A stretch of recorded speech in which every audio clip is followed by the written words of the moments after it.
ప్రభువైన యేసుక్రీస్తు నామంలో మీకందరికీ శుభములు.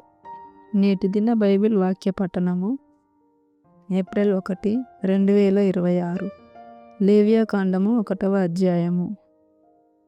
యెహోవా మోషేను పిలిచి ప్రత్యక్షపు గుడారంలో నుండి అతనికి ఇలాగు సెలవిచ్చెను. నీవు ఇశ్రాయేలీయులతో ఇట్లనుము, మీలో ఎవరైనను యెహోవాకు బలి అర్పించినప్పుడు గోవుల మందలో నుండి గాని, గొర్రెల మందలో నుండి గాని, మేకల మందలో నుండి గాని దానిని తీసుకొని రావాలను.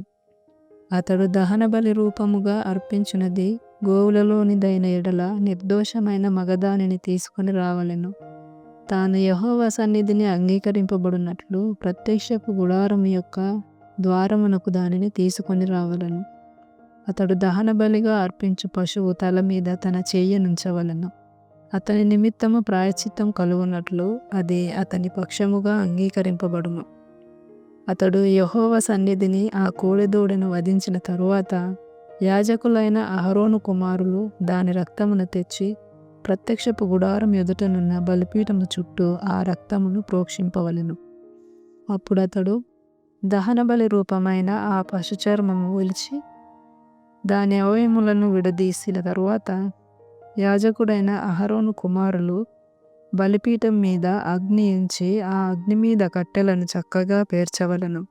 అప్పుడు యాజకులైన అహరోను కుమారులు ఆ అవయవములను, తలను, క్రొవ్వును బలిపీఠం మీదనున్న అగ్ని మీద కట్టెలపైన చక్కగా పేర్చవలెను. దాని ఆంత్రములను, కాళ్లను నీళ్లతో కడగవలెను. అది యెహోవాకు ఇంపైన సువాసన గల దహనబలి అగునట్లు యాజకుడు దానినంతయు బలిపీఠం మీద దహింపవలెను. దహనబలిగా అతడు అర్పించినది గొర్రెల యొక్క గాని, మేకల యొక్క గాని మందలోనిదైన ఎడల అతడు నిర్దోషమైన మగదాని తీసుకొని వచ్చి బలిపీఠపు ఉత్తర దిక్కున యెహోవా సన్నిధిని దానిని వధింపవలెను. యాజకులగు అహరోను కుమారులు బలిపీఠము చుట్టూ దాని రక్తమును ప్రోక్షింపవలెను.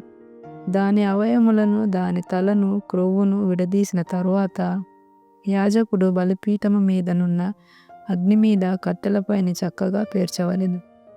దాని ఆంత్రములను, కాళ్లను నీళ్లతో కడగవలెను. అప్పుడు యాజకుడు దానినంతయు తెచ్చి బలిపీఠం మీద దానిని దహింపవలెను.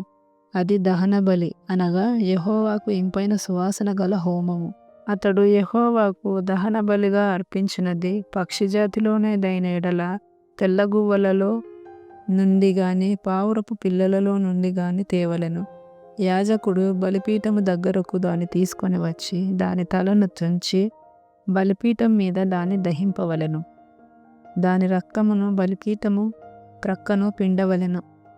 మరియు దాని మలముతో దాని పొట్టను ఊడదీసి బలిపీఠము తూర్పు దిక్కున బూడిదెను వేయి చోట దానిని పారవేయవలెను. అతడు దాని రెక్కల సందున దాన్ని చీల్చవలెను గాని అవయవ విభాగములను విడతీయకూడదు. యాజకుడు బలిపీఠం మీద, అనగా అగ్ని మీద కట్టెలపైని దానిని దహింపవలెను. అది దహనబలి, అనగా యెహోవాకు ఇంపైన సువాసన గల హోమము.